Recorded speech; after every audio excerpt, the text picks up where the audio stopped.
Beloveds, I'm your host today, Reverend Ellie Hutchison, and I am the Minister for Church and Community Engagement with the Faith Info team. And we are a part of the Love of Church at our national setting of the United Church of Christ. Nurture the Soul is a weekly webinar that shares practical and educational, innovative and formational resources in order to invite you to engage in the critical topics for local churches and all people of faith or non-faith. We focus on care and education for the people of God, and we are always searching for new ways to produce opportunities to engage you, the beloved community. From cultural and community organizing to congregational leadership, from worship and theology to resourcing small and rural churches, and ministries with youth and children to a wide array of justice issues. We feature guest artists, authors, and key leaders. Nurture the Soul stays current to how the gospel is alive at this time. And we hope that this is a space for you to connect, to build community, and to nurture one another. For together we can bring our church, our community, and the world towards the world that God imagines for all of us. So join us every Thursday at 3:30 p.m. Eastern Standard Time for Nurture the Soul, and from time to time we have special offerings. But you can find a program of all of the upcoming events at www.ucc.org/events, or please follow us on any of our social media platforms. There's a lot of hard work to help let you know that we are here to be resources. So thank you for that. And friends and beloveds, if these conversations move you, if what's offered here helps to enhance your ministry, your soul, please consider donating to us towards that annual fund of the United Church of Christ by texting UCC to the number 41444. Your prayerful and financial support helps programs like this and the essential work of the United Church of Christ across the world. So thank you for supporting us, and thank you for being with us today. I can't tell you how much I am nerding out right now, beloveds, on the virtual side of the world. We get to work with some fantastic thought leaders and folks who are really imagining that still speaking God that we talk about in the UCC. And first, I would like to introduce Reverend Ann Dunlap. Ann is a pastor, organizer, educator, trainer, and an herbalist. And I know I want to hear more about that in the future. Ann is an ordained minister in the United Church of Christ and the founder of Fierce Rev Remedies, and part of various formations working for racial and economic justice that is rooted in the collective liberation. She is the co-editor of a contributor to a wonderful new book called Building Up a New World, Congregational Organizing for Transformative Impact. We're going to be working for the next few years to help bring this book alive. Ann is also a contributor to The Word is Resistance, the lead developer of the Building Congregational Community Safety toolkit, which we'll hear about, and adjunct faculty at the Iliff School of Theology. Ann lives in I should have asked the pronunciation of this. So Ann, please give your land acknowledgement when you come on. And then we are joined by Brigida Vieira, who is a candidate for ordained ministry in the UU. That's the Unitarian Universalist faith tradition. And outside, her time is spent spiritually revolutionizing faith work to be an abolitionist. Love that. And you can find her crocheting. After March 6th, so that is just last month, it is now Reverend. Congratulations, Reverend Brigida, and thank you for joining us. And then also Reverend Liz Carney. Liz is an ordained Presbyterian church pastor. Look at this interdenominational work, y'all, with experience in congregational ministry, healthcare chaplaincy, and community organizing. She is a supporting member of the Building Congregational Community Safety team, helping faith communities create safety outside of the carceral system. She was also a regular contributor to the Word is Resistance podcast, and had a weekly podcast by white anti-racist Christians based on the Christian lectionary, offering an anti-racist word for other white Christians. And Liz lives in occupied homelands of Cowlitz Indian tribe in Washington, where she enjoys hanging out with her clergy spouse, Dexter, and their 2 cats, Tennessee and Jersey. That is fantastic. I want to thank you and welcome Anne and Brigitte and Liz on to the screen. We're going to do a different format.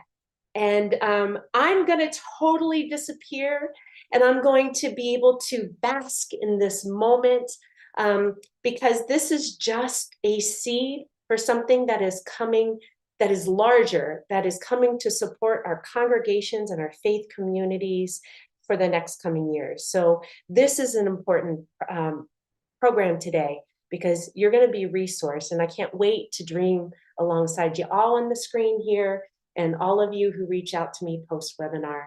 Anne, it's all yours. I'll see you at the end. Thank you so much, Reverend Ellie. Welcome, everyone. It's so good to be with all of you today. I'm Reverend Ann Dunlap, pronouns she, her, hers. I live on Haudenosaunee land. Thank you for the prompt there, Reverend Ellie. Haudenosaunee land, currently known as Buffalo, New York. And I'm just thrilled to be here with you. I want to thank Reverend Ellie for the invitation, Reverend Tracy Howe also for the invitation for this kind of taster teaser webinar for a 4-part training series that we'll be offering this summer through the United Church of Christ on building congregational community safety. We are so happy to be here today. And as we look ahead to the 4-part training series that we'll be offering this summer, we wanted to give you a taste of what those trainings will be like, a taste of the content, as well as a taste of the how, like how we approach these trainings, what kind of spirit, what kind of care, and how we hold the space together with you.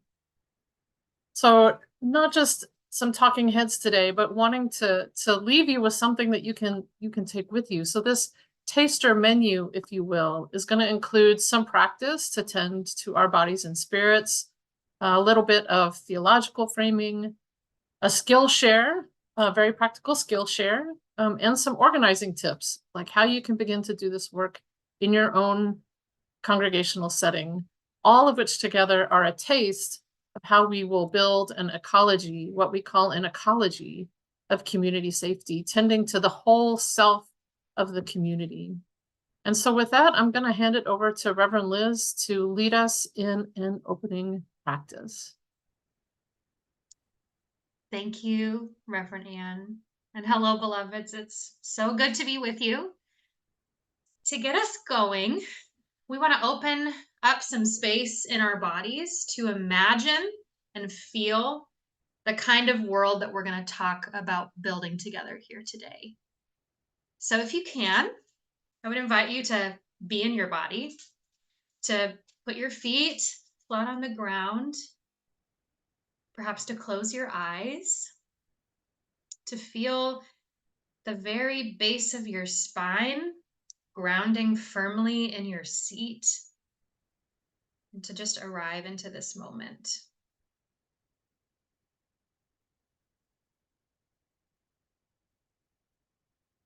Take a deep breath in, hold it for a moment,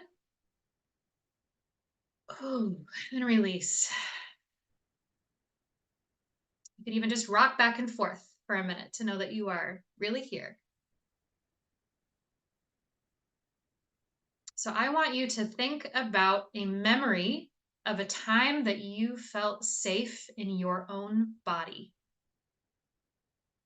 There's no rules about which memory comes to your mind, but pick a specific one that you can taste, see, hear, smell, and touch. And if it helps you, I'll share mine. Mine is a Saturday morning when I heard dishes clinking in the kitchen on the other side of the wall of my bedroom. I could hear the voices of my family members starting to get breakfast ready. And I could smell and almost taste buttermilk pancakes cooking while I was still snuggled up in my warm bed. And I have this memory of laying there just savoring it before I got up to join them for breakfast. But let your own specific memory of feeling safe in your body come to your mind now.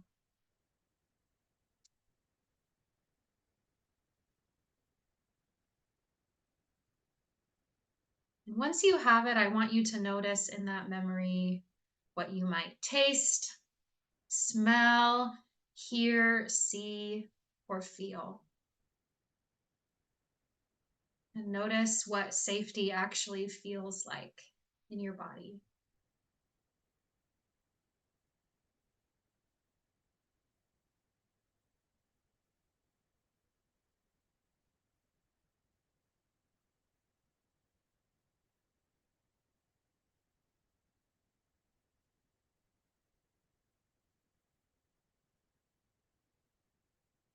Okay. Let that beautiful memory fade to the background. Take another deep breath in with me and hold it. And release it all the way out. And you can flutter your eyes open. And now, if you're willing, I'm going to be watching the chat. I would love for you to drop in the chat a phrase or a sentence to describe that memory. And I'm just going to read some of them out loud. I'm ready.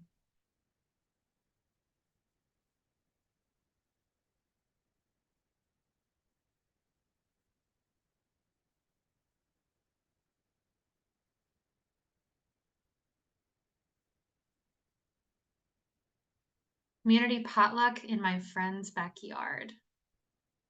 Like time stood still. Monthly potlucks in my childhood church. An abundance of delicious food, an abundance of love, kids being cherished by grown-ups. Comfort.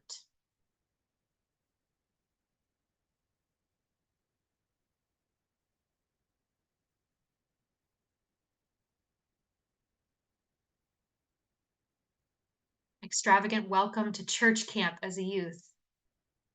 Waking up feeling very rested, a quiet start of a limitless possibility day. Gathering around a fire with friends on a warm summer evening. My abuela scratching my back and singing.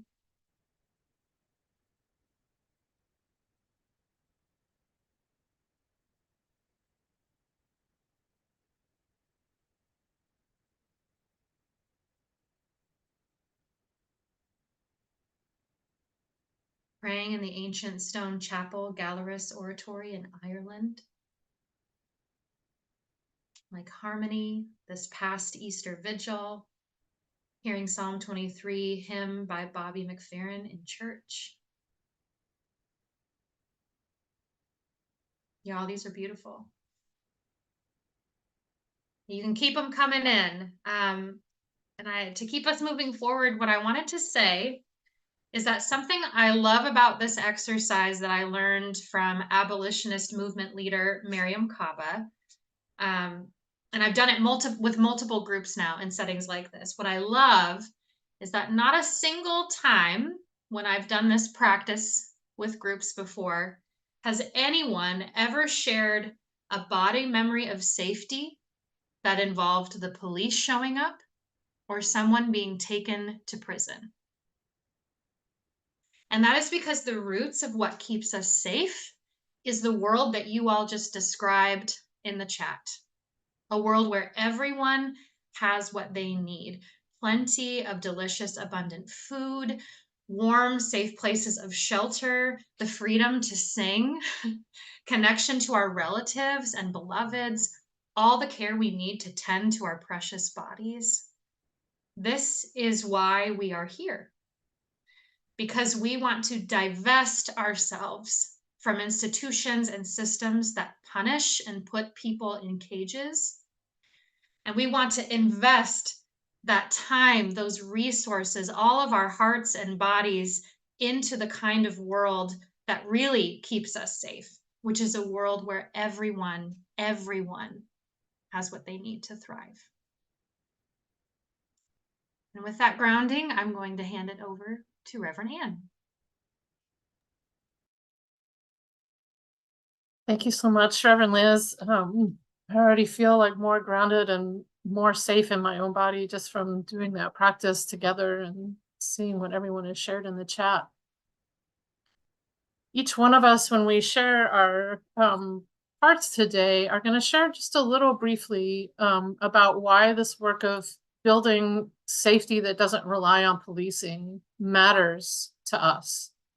And for me, my stake in this work comes from having experienced police violence in my own body, as my friends and I were intentionally injured by cops for participating in a nonviolent protest.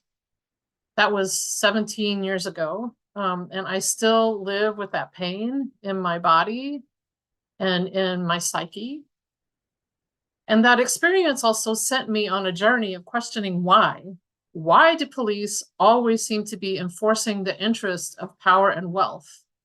Why are so many resources invested in policing, as Reverend Liz said, when what I actually need are investment in food access, care for bodies and minds that doesn't bankrupt us, a way to deal with unhelpful neighbors that doesn't also put them at risk of violence? These are all things I myself have needed, and maybe you have too, that we don't invest in. You can probably add to that list things that you wish that we would invest in instead of investing in more harm, investing in systems that cause more harm. So that's why I care about building an ecology of community safety. My own body asks, how can we as neighbors, as congregations, as communities, etc., how can we reclaim our power to keep one another safe? A safety that doesn't come at the expense of other people's safety. And by that, I don't mean doing what the police do, like we're just going to do their job instead. No, I mean, and we mean on our team, we mean building practices that invest in collective thriving, that plant and tend to gardens where we're caring for one another, loving one another, trusting one another, protecting one another, holding one accountable for harm without throwing each other away.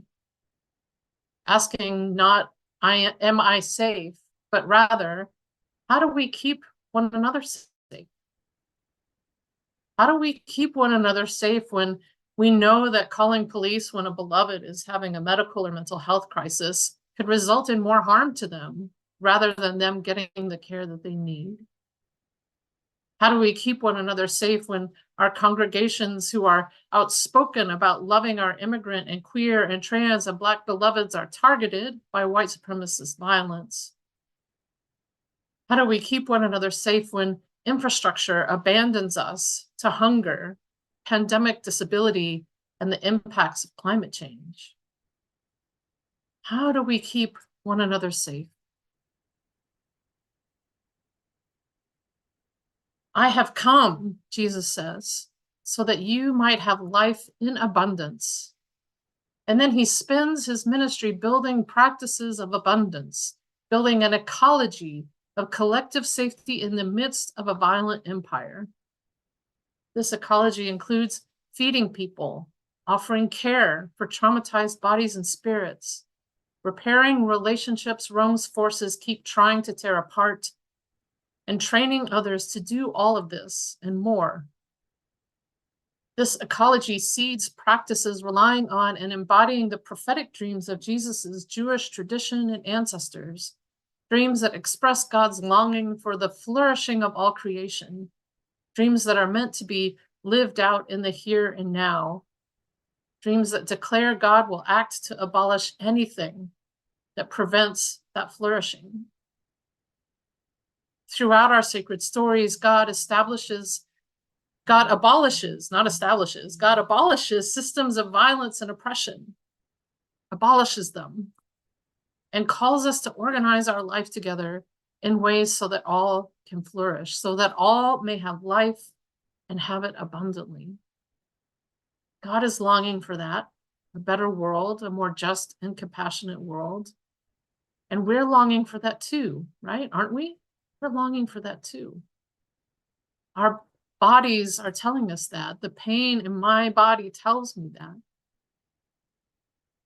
Building an ecology of community safety invites us into those practices of thriving, invites us to see our congregations as part of an interconnected ecosystem where everyone has a part to play in tending to the gardens, tending to what makes for thriving, for flourishing, an ecosystem rich with community-based safety and accountability practices that honor the dignity of everyone. And so my dear colleague, Reverend Brigitte Vieira, is going to lead us now in a skilled share, one practice you can take with you today to begin building that ecology of community safety, that flourishing the divine longs for and calls us to embody. Over to you, Reverend. Yes, amen, Reverend Ann Dunlap. Thank you for that theological grounding. Hello, dear ones. My name is Reverend Brigitte Vieira, and it is a real honor to be here with all of you today. So let's talk about why I care about this work. As a petite white woman, I was socialized to pretty consistently outsource my sense of safety, to rely on usually other people to keep me safe, and sort of just walked around the world unaware of various risks. When safety wasn't an option, or I would feel a sense of real threat to my body, I would often theologically resource myself by saying, be not afraid, be not afraid, be not afraid. And I found out that that's really easy to say, but very hard for me to actually embody and do. And what was happening over time is that I would actually engage in an act of spiritual bypassing. When I would tell myself, be not afraid, I would actually distance myself from my own internal world and also the harm that was going on around me, and keeping myself off the hook and not taking accountability to taking an active role in my responsibility to practice care in my community. So for me, I just was never socialized to actually befriend my fear. I really had no idea what that even meant. And I've discovered along the way that befriending my fear can't actually happen alone. What brings me to this work is this deep, intuitive remembering that naming our fears is the start to taming our fears. And while it seems very paradoxical, in order to create safety, all of us need a relationship to our fear. It is that relationship to fear that can reorient us to safety. So I'm called to do this work to befriend fear. Befriending fear means that I become intimate with fear, the very fear that keeps me small and complicit with so many of the oppressive systems that dehumanize myself and others. I find myself today living in a hyper-violent world, a world where violence is a commodity, a world that tells me to outsource my own sense of safety through mass surveillance, policing of myself, and policing of others, as my dog agrees. So, beloveds, I know now that all of these forms of policing logics are not actually systems of safety. They're actually mechanisms of control where political goals are reached by creating psychological power that creates violence, threatens violence, and then inflicts violence. And that all of these fear-based strategies end up reducing safety for people in our community who are the most marginalized.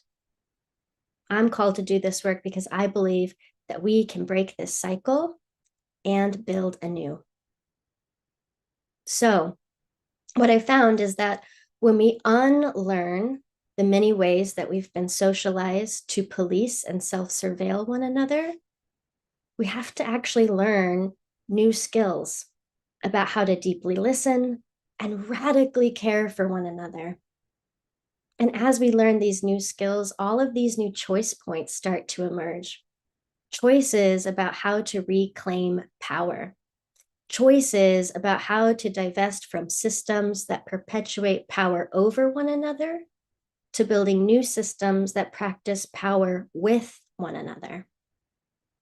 I do this work because it's about power sharing and collective risk-taking. And these are the things that feel theologically grounding to me and also spiritually resourcing. We also live in a time of elevated state repression and a reality of rising white supremacist violence. I find myself in a moment that demands faithful discernment, a moment asking us, who will we as a people of faith, how are we going to take care of each other as a community? Who are we going to be? Who are we going to be? So today's Skillshare is all about who we can be and what it means to be safe.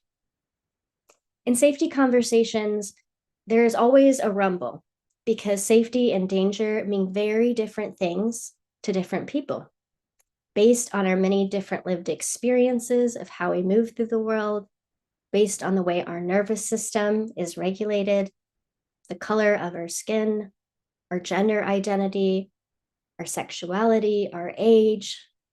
Safety and danger vary by our documentation status, disability, and so many other identities. So concepts of safety and security are very dynamic, hyper-contextual, and local. When we're really rumbling with what safety means and ask faith-based questions, we have an opportunity to practice more socially just security culture. Questions like, what is being protected? Why is something being protected? For whom? And for what purpose? And we really start to dig in to theologically resource ourselves to create justice models of safety that are anti-racist, anti-classist, and anti-ableist. So collectively, these are the questions that can shift us into building a fear-based culture around safety to a security culture around safety. Security is the ability to keep each other safe while we work to minimize threats and risk. Vision Change Win talks about how to build security in 3 ways, and I want to share them with you and ask that they also go in the chat. So, physical safety. Physical safety is the sense that you have in your actual body and your immediate environment. Physical safety is how you feel in any given day, in any given place. Physical safety is how you feel in your home, in your car, in your place of worship, at the grocery store. Then there's digital security, digital safety. Digital security and safety are the things that happen on our devices. It's secure communication. It's what's happening on our phones or on our computer. It also is your church or congregation's online presence and social media. And the third is psychosocial safety. Psychosocial safety is so important because even if our physical safety is made secure and digital, psychosocial safety tells us how we feel about how safe we are and in community. Psychosocial safety is the quality of connections and relationships. It's about the level of trust in a given system and how much we feel we have one another's well-being in mind and how confident we feel about responding to emerging needs. So the work that we are called to do together in this summer series is all about how to practice security culture, physical, digital, psychosocial, in a holistic and integrated way. So today, we're going to talk about one of the practices to integrate security culture. It's a spiritual practice that I like to call neighboring. So, what would it feel like to actually know your neighbor? Think about it for a moment. Do you know your neighbors? Perhaps it's this older person across the street that you often see but have never talked to. Maybe it's on your next walk, really taking the time to learn the name of that local plant that's in your garden that you're not quite sure how to take care of. We know that our neighbors are also those that are beyond human. It could be the grocery store clerk who you've noticed looks more weary than cheery lately, or the digital neighbors that come across on our phones that we can passively scroll by on our social media feeds, but never actually engaging with. Beloveds, neighboring is a verb, and we have an opportunity to practice this each and every single day. As a spiritual practice, neighboring can embody a sense of sacred safety because it generates trust in our communities, trust that isn't just earned, but can actually be learned through these daily doses of kindness and connection. What can happen when we are vulnerable enough to risk getting to know our neighbors, being intimate and familiar with their joys and their sorrows? That is the sacred work of how we create a more loving, more whole, and secure, safe world. Imagine a world with me in which through neighboring, we have a world where we don't need porch cameras because our neighbors are part of that social safety circle. Imagine a world with me where community-based composting doesn't just cultivate new soil, but also creates lifelong friendships. Imagine a world with me where a social media feed feels uplifting, not distressing. Imagine a world with me where through neighboring, we all have access to the things we need, be it a ladder or a cup of sugar. We know that we are interdependent through networks of shared mutual care. Practices of neighboring give us opportunities each and every single day to create safety and care. And I believe that neighboring is one of the most radical expressions of our faith life. It's radical because it's so deeply vulnerable to being cared for and to risk being asked to care for others. This is the work that we are called to do if we are to move our faith beyond a universal welcome and more towards a universal liberation. So each of us has the capacity right here and right now to start to practice what it means in an active verb type way, what it means to neighbor. And I suspect that living out one's faith to answering the call to neighbor actually begins with the process of self-neighboring.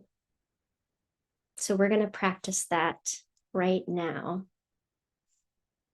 Take a moment to notice your breath. No need to change it. Just bring a loving, gentle awareness to your breath. And I invite you now to leave your eyes open or closed, whatever feels most safe for you, wherever you are. And locate a place in your body that needs some loving kindness. Notice a place in your body where a kind visit from a neighbor, which is yourself, would be a heartfelt connection.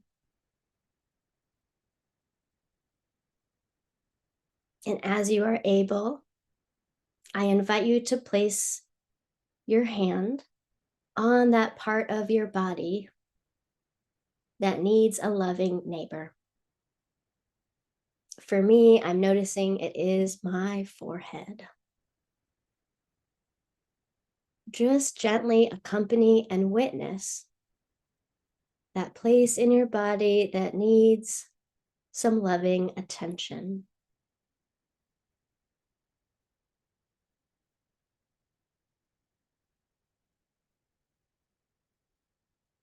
And as you bear compassionate witness to this place, I invite you to reflect on this question. If love could speak to you today, what would it say to you in this moment?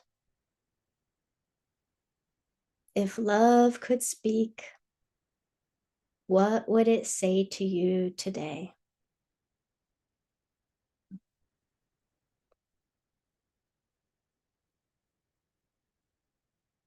Tune in to the ways in which you can be a present, a loving, a compassionate, non-judgmental neighbor to yourself.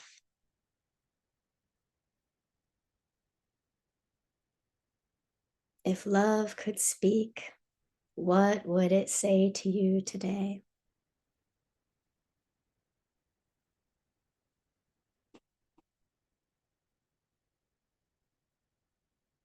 You can keep your hand on that spot or release it, whatever feels right for you. And let us collectively take a moment to consider how we can embody these loving words.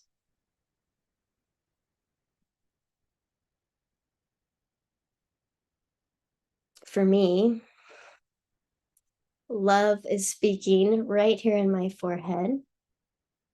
And it just says very lovingly, let go, let go, let go. For you, it might be about going for a walk, listening to your favorite song. What is your sense of safety that you need in your body? And as you are comfortable, I invite you to share with us in the chat. How are you going to neighbor to yourself today?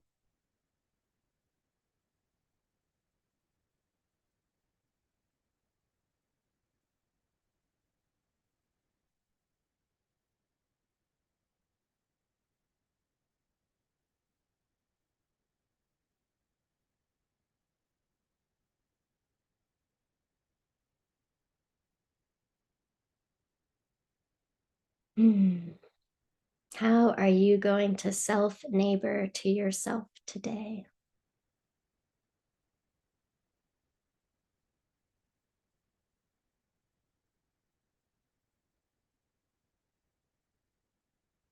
As you reflect on what commitment you may be making by putting in the chat, we're going to not just gaze in, but also look out. We're going to look out by thinking about how we can neighbor beyond the self. So some of the ways our beloveds are choosing to neighbor to self today is taking sunshine breaks. Yes, taking sunshine breaks. Remembering the Holy Spirit saying, quote, all is well and all manner of things shall be well. Others say that honoring that I am enough, just as I am created, indeed. And connecting with beloveds who help us remind me that I am loved. Sitting in the presence of wildflowers, bursting to life in the mountains, locating self in the beauty of creation. Drinking our favorite beverage, eating favorite foods, happy hours in our day. Beautiful.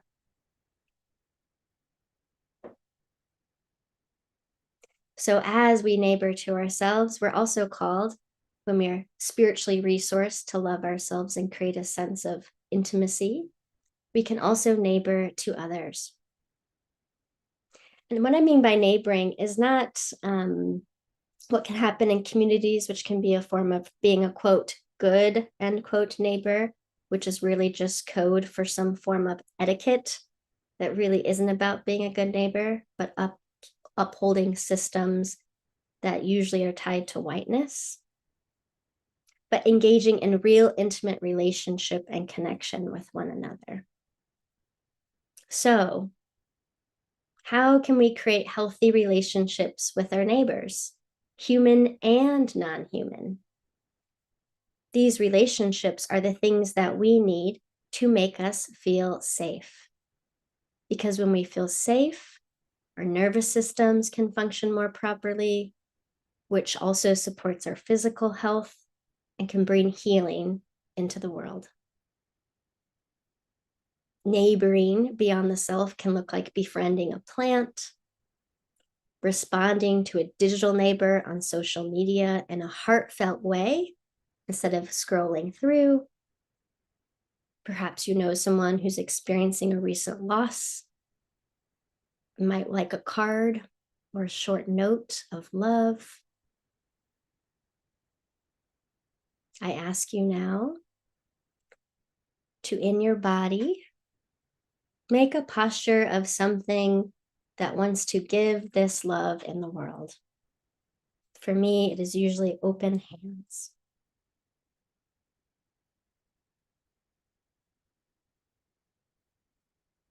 And as you make this posture in your body of how to neighbor beyond yourself, I invite you to meditate on this question. If love could speak, how would it invite you to neighbor today? If love could speak, how would it invite you to neighbor today?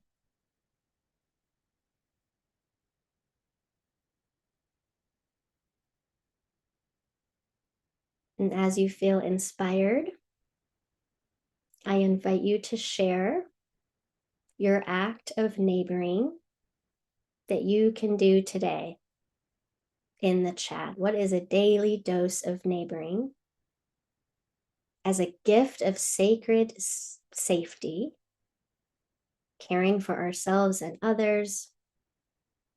Put it in the chat.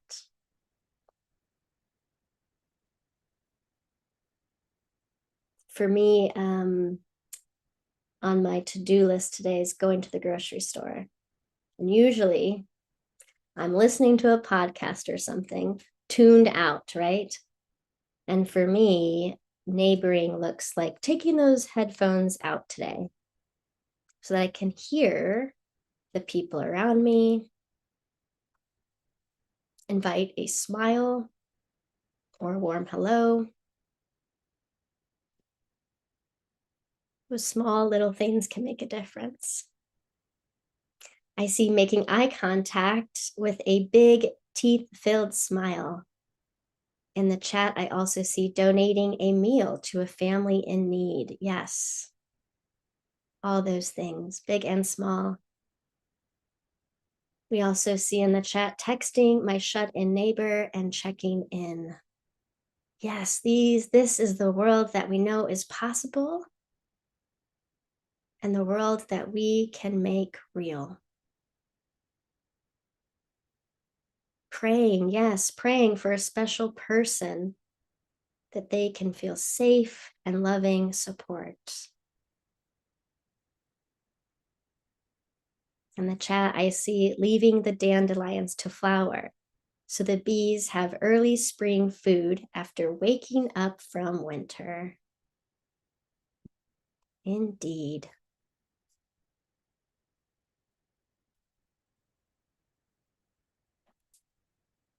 Let us take one more breath in through the nose and out through the mouth. Knowing that one small thing, one daily dose of neighboring to ourselves and other is how we create not just a more welcoming world, but a more liberating one too. Thank you for sharing.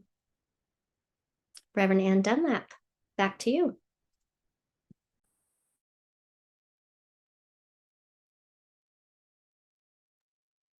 So grateful for all your wisdom and for what may seem like a simple practice, but can also be sometimes a little challenging. So the reminder that what we do in these small interactions, seemingly small, they matter. They matter. So continuing to practice at even that level with all of our kinds of neighbors is one way that we go about building this world of thriving and collective safety. Another practice that we can do is to tend to our nervous systems when we feel afraid. And these kinds of practices are an important part of our toolkit for building community safety. They are ways that we can express care for ourselves and one another. They help us practice psychosocial safety, or as Bonnie said, emotional safety, that sense of trust in one another, that we have each other's backs, like Brigitte also talked about before. So this practice is called anchor body breath, anchor like a ship's anchor, body breath. And it is originally a practice from a wise teacher, healer, and courageous thinker, Becca Tilson. And I learned it from another one of our team members here on our training team who couldn't be here today, Amelia May Paradise. So in this practice, I want you to bring to mind a tree that you love, any kind of tree, doesn't matter. And you are welcome to put the name of that tree in the chat if you want to. So bring to mind a tree.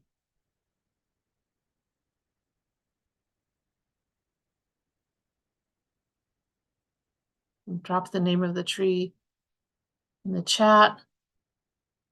I'm bringing to mind this incredible linden tree that I love to lean on in our favorite park here in Buffalo. I see in the chat a tiny pear tree my spouse, Reverend Liz's spouse, planted in their yard last year. A willow, mesquite tree, cypress, a weeping cherry tree, sycamore, all different kinds of trees.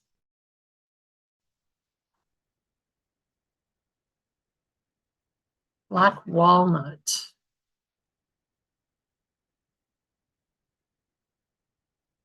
Lots of beautiful forests in the chat. What a beautiful, rich forest. So now I invite you to bring to mind a part of your body, any part of your body that just comes to mind, and you can put that in the chat too. So I'm bringing my heart. Put that in the chat. I see. And I see the knees, feet, outreaching arms, tip of the tailbone, brain, back, ears. We've got whole entire bodies here. It's beautiful. It's beautiful.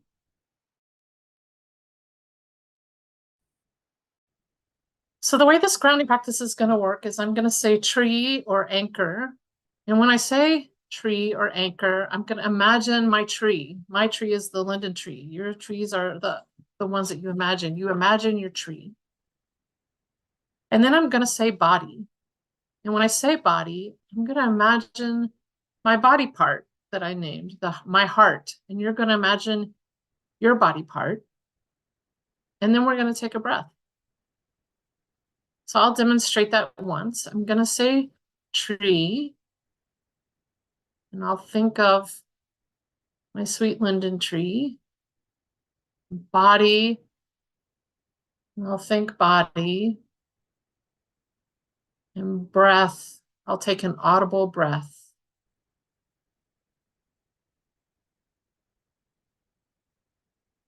So let's all try that together. tree, body, breath.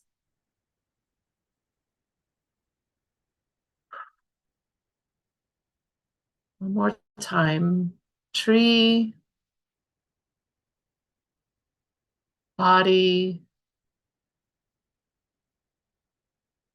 breath.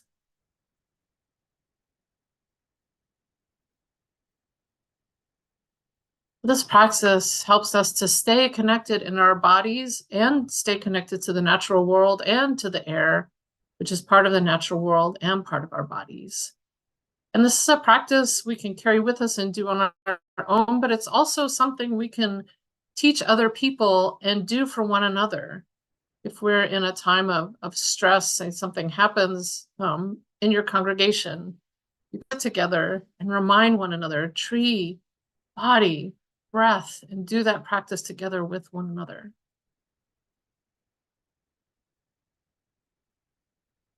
Tree,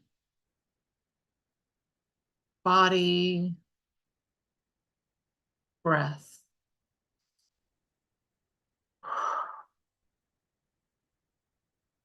And with that, I will hand it to Reverend Liz. Thank you, Reverend Ann, for helping us return to our bodies. Before I met folks like Reverend Ann and Reverend Brigida, I was not good at returning myself to my body. I didn't really understand or know how to do it. And I just want to tell you that when you practice, you do get better at it. I've gotten better at it. So keep practicing. White supremacy culture wants us and needs us to leave our bodies and not know how to get back inside of them. So thank you, Reverend Ann, for that beautiful practice. I've been so grateful to Reverend Ann and Reverend Brigida for sharing their personal stake in this world of collective safety that we're building together. I think it's so important for each of us to do that. And when I think about why I care about cultivating community safety apart from systems of policing and incarceration, I have this slideshow of memories go through my brain from my 7 years as a congregational pastor and healthcare chaplain in the rural community that I still call home. One of the memories is when I had my heart sink when the church I was pastoring was trying to build affordable housing on the property, the church property that we had donated to the housing authority. And we had to delay starting to build those desperately needed housing units by a whole year because another project had beat us in the competition for the very limited funding, the small pot of money that there was available for us to build housing in our state, all while every year people in my community continued to die outside in the cold. Another memory is all the times that I've fought hard for shelters and housing to be funded in my small town. And when budget time would roll around, I would hear city leaders say things like, well, if you want us to pay for more shelters, we're going to have to take that money away from the library then. And I've had my heart broken when beloveds in my life died way too early because they were too poor to afford good medical and mental health care here in the richest country in the world. I could go on, but these are moments, memories that I can feel in my body of ache, grief, rage, and desperate longing for all of us to have what we need.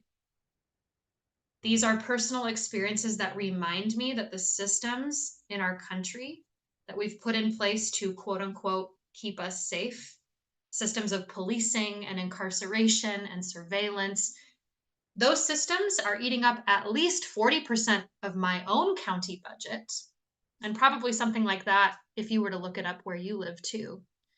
While things like robust healthcare and mental health support and housing and education and public parks and libraries and any number of other truly life-giving supports go underfunded or entirely unfunded year after year in my community. And I'm just tired of it. I am tired of living in the fake scarcity that empire has created to make us fight each other for the scraps, just so these precious bodies we are in can be fed and tended to and housed and connected to community and the earth we came from. I am tired of us getting what is left over in the budget after the death machine of the prison industrial complex has had its fill, which it never does. And in my tradition as a Christian pastor, I can hear the words of Jesus ringing in my ears from his Sermon on the Mount. Blessed are the peacemakers, not blessed are the peace seekers or peace dreamers or peace hopers, the peacemakers. It's active and not passive. And I hear in this a call to go ahead and make the peace ourselves with our own hands, with each other, and with the stuff we have around us. So that is my personal stake in this work. That is why I'm here, to literally make peace with my hands and with your hands and with our hands. And I hope that is why you are here too. And I want to talk a little bit about how we get started organizing our people for this work of community safety. And if you are anything like me, when you first heard about the idea, like maybe you are for the first time today, of creating safety practices that don't rely on the police, it's possible you felt overwhelmed. I felt that way when I first started. Sometimes I still feel that way. And it took me a while to realize that this was happening, but I finally realized how stuck I was getting in trying to get started in this important work, because in my mind's eye, I was picturing someone else being the right person to start doing it. Someone who knew more about it than I did, someone who had done it before, someone who had people around them who already agreed with them about it, maybe who knew how to define fancy words like abolition or carceral systems, people who already agreed that they should get started doing that work. And I didn't find myself surrounded by those people. But I want to tell you that it is not true. You are the right person to start doing this work because you are here. The culture of white supremacy thrives on telling us that we are not enough, that someone else is better than us, and that we should outsource taking care of each other to a system that really is just here to make a profit off of our labor. But making peace, sustaining a healthy ecology, garden of community safety involves everyone. And it always starts with who is right there around us. So we're going to do another quick exercise together. Take a minute, and if you're willing, close your eyes again if you feel comfortable. And I want you to let some faces of people you know come to your head. Try to be aware of actual names that pop into your head, because I'll ask you at the end of this little exercise to do something with those names in the chat. So close your eyes if you're willing. Think about your faith community. Or if you're not part of a faith community, think about your people, the people in your community, in your neighborhood.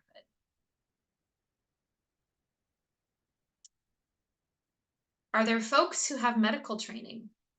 Nurses, health aides, doctors, hospice workers? Let those faces come to mind. Are there folks who have worked as social workers or in local nonprofits and know the organizations around town who can connect people with food and shelter and healthcare? Let those faces come to mind. Maybe if you're in a faith community, Perhaps you have a building that you gather in together. And are there people who know and care about that building? Maybe people who have the keys to it and know how things in the physical space work. Let those people come to your mind.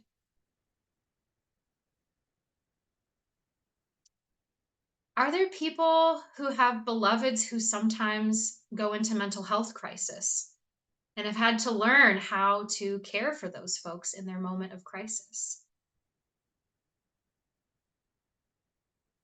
Are there people who are really good at getting the kids in your faith community to settle down and take a deep breath when things get a little hectic? Are there people who have a loved one who is currently or previously been incarcerated in prison, who know just how much harm it does to people we love when they are put in cages? Let those names keep flowing into your mind.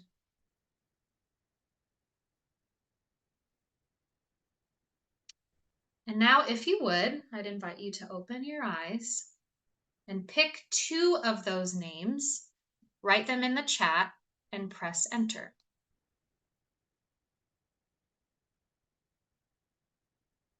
Jim and Mark.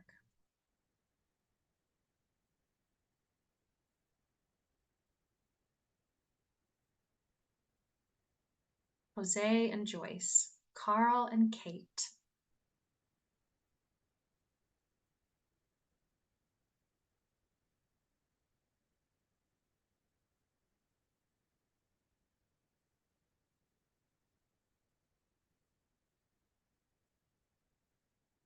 Jim and Fawn. Mel and Jonah.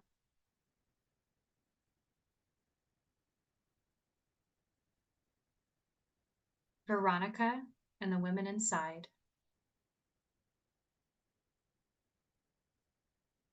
Tracy and David. Kate and Elaine. Marcia and Jay.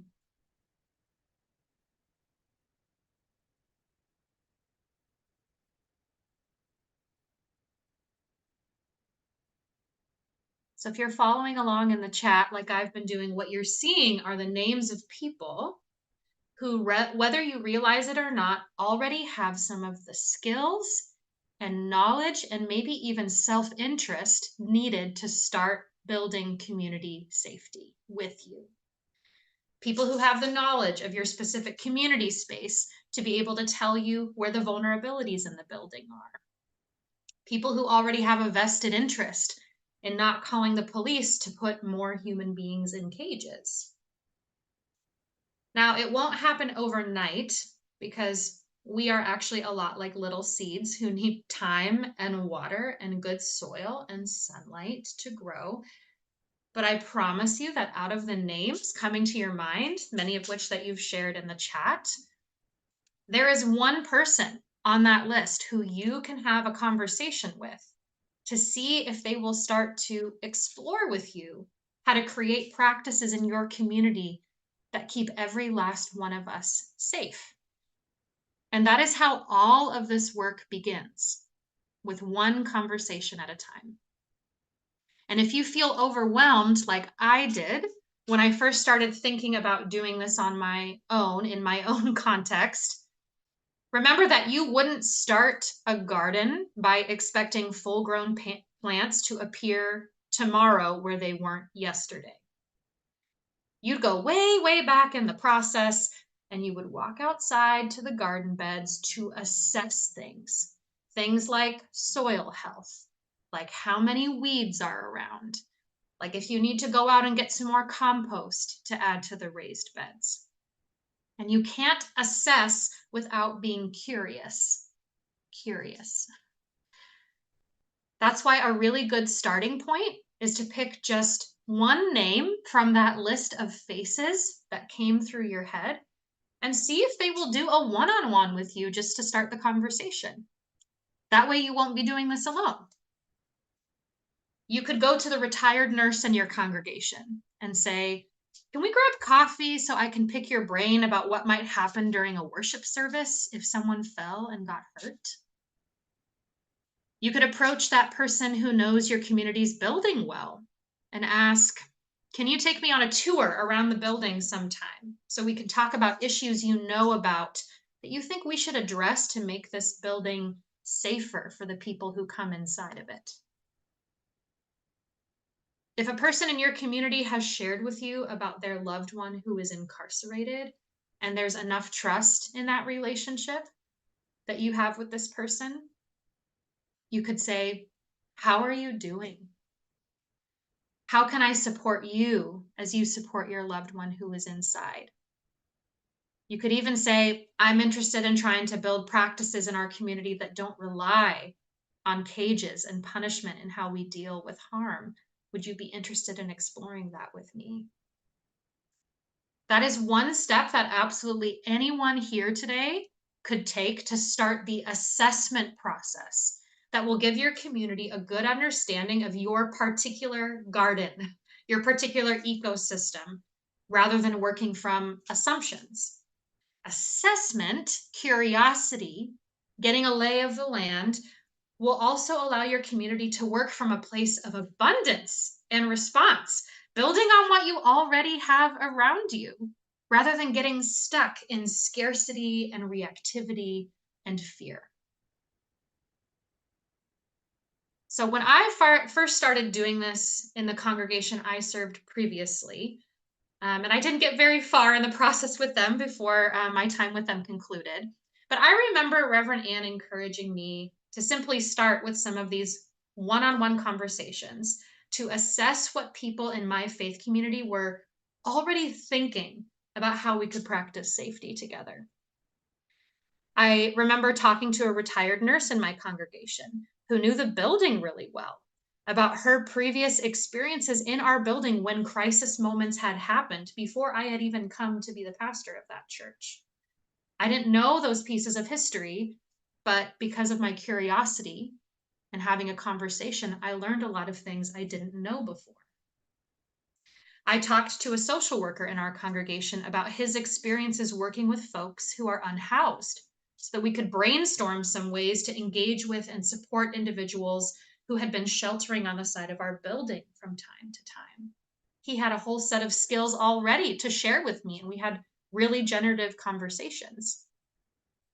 And after some of those one-on-ones, I got a group of those folks together to be in conversation about our desires, our longings for how to keep our community safe. And all of that started with curiosity, one-on-one conversations, simply assessing what skills and experiences and histories already exist in the garden, in the community, when it comes to safety practices. And y'all, I had never done it before. And that wasn't just okay. I actually think it ended up being an asset, because it meant I had to lean into asking questions. I had to lean into listening and being curious, because I truly did not know what the answers were going to be to my questions. We don't need someone else doing this work. We need you doing this work. We need us doing it collectively together, because we keep us safe. And with that, I'm going to hand it back to Reverend Ellie to lead us in some question and answer time. Wow. Just wow. I look across the screen here and I just see humans that are giving so much of their thought energy, their spiritual energy, their emotional and physical energy. And I would like to honor that. So thank you. Thank you for the work that you do every day, the work that led you up to the presentation today. By the way, I'm stalling. I should have said this first. If you all have any questions, please send them forward. I know I have some questions, but this isn't about me, it's about you. So I'm going to go back to this. So enter your questions in so we can take a look at them. But really, I just want to thank you. This is a really exciting opportunity. I think we talked at the beginning of the webinar before folks jumped in about this space of cacophony right now, moving towards harmony and the beautiful sounds that come from that. And so with that, I wanted, while we're giving an opportunity for folks to put questions in, if they have questions, we can even share some of those comments. And we had talked about the possibility of the congregations throughout the United Church of Christ and other denominations in the faith or non-faith world to engage in this work a little more intentionally with us through you. Can you talk just plant some seeds? I know we're still in the process of planning it out. It hasn't been ironed out, but if you could talk about how today's webinar leads into that, and then maybe I could help carry it further a little bit after that. And I'm going to keep looking for those questions into chat.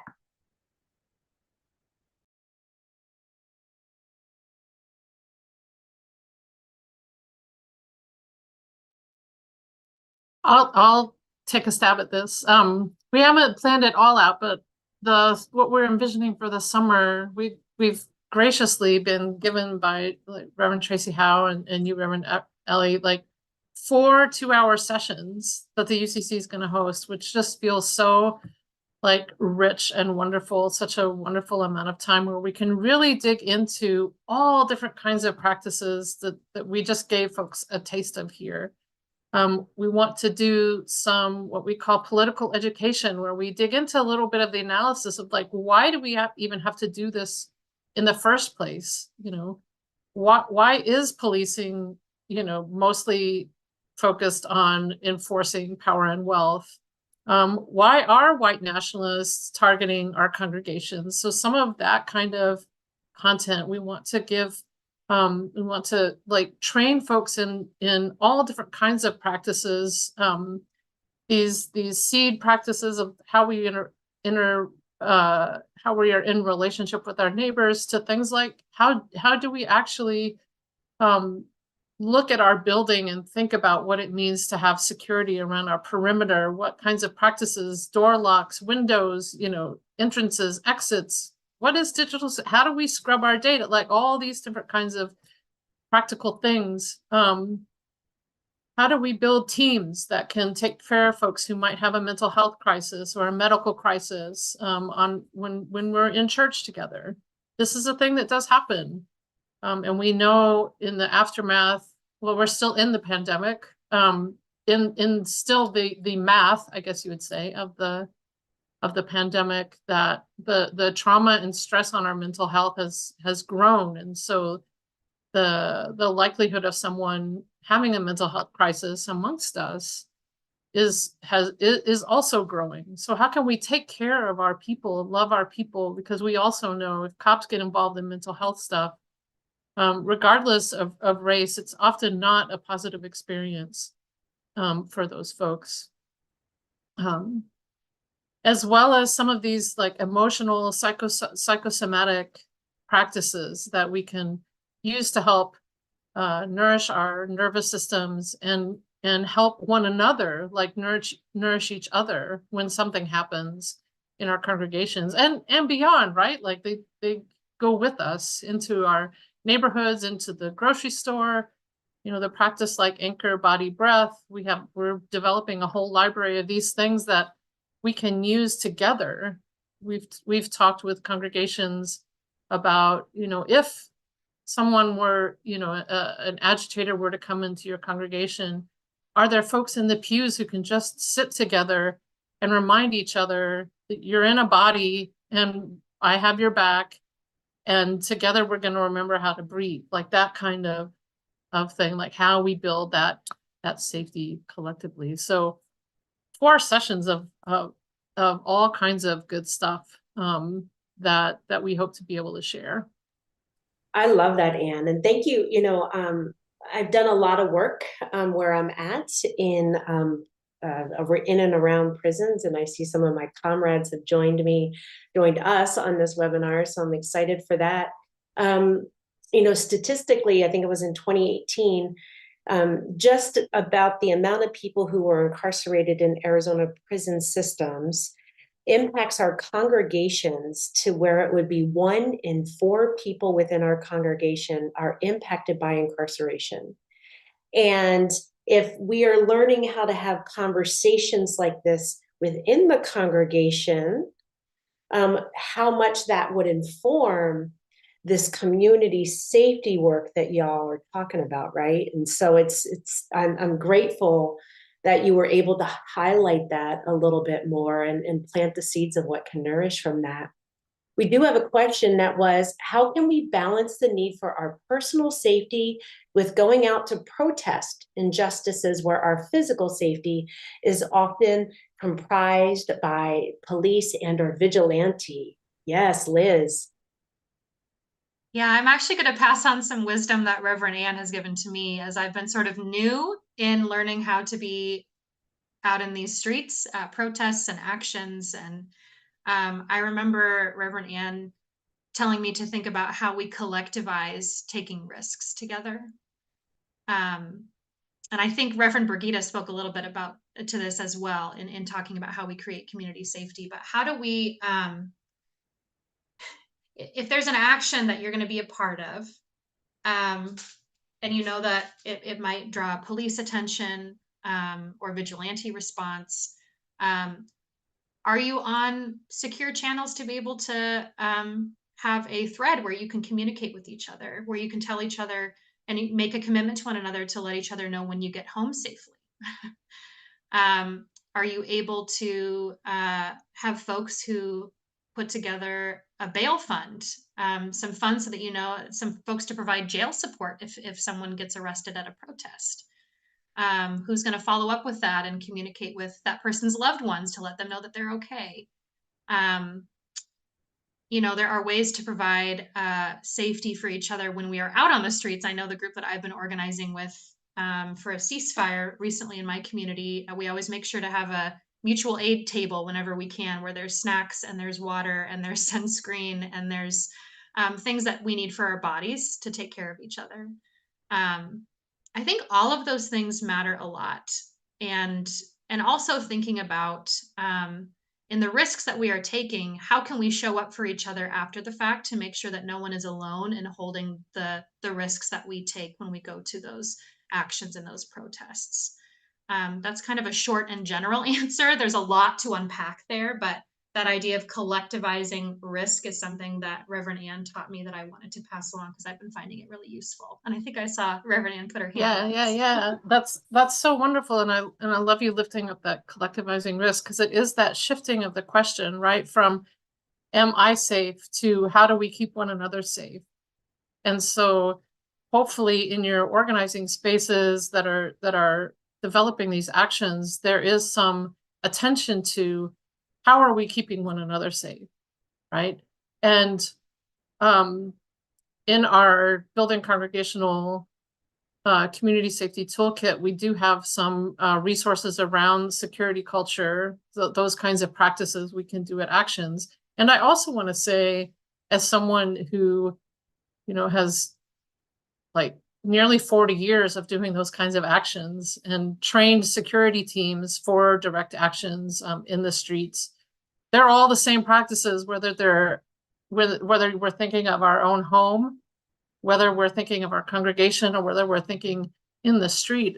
And again, it's that collectivized risk of how we keep one another safe. And so hopefully through the summertime trainings, you might also pick up skills that are translatable, because we've translated them from the street to the congregation, actually, is a lot of what has happened from that context to congregational ones. So hopefully checking out our toolkit and coming to the trainings this summer will help answer some of that question as well. What a great segue, Anne. And before I turn it back over to you to close it out, to provide a benediction, and then I'll come back. But that's a hint that there is more of this conversation that is coming. And please keep an eye out in your local conference newsletter. If your conferences don't provide this kind of, well, first of all, register and sign up for the email list from your conferences, right?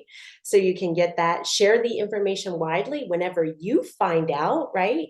Communication is about spreading the word. So this wonderful training series with this wonderful group of humans will continue. There's so much more. This was just a hint of what to expect. You can sign up to receive Building Congregational Safety Toolkit with that into the chat. That's fantastic.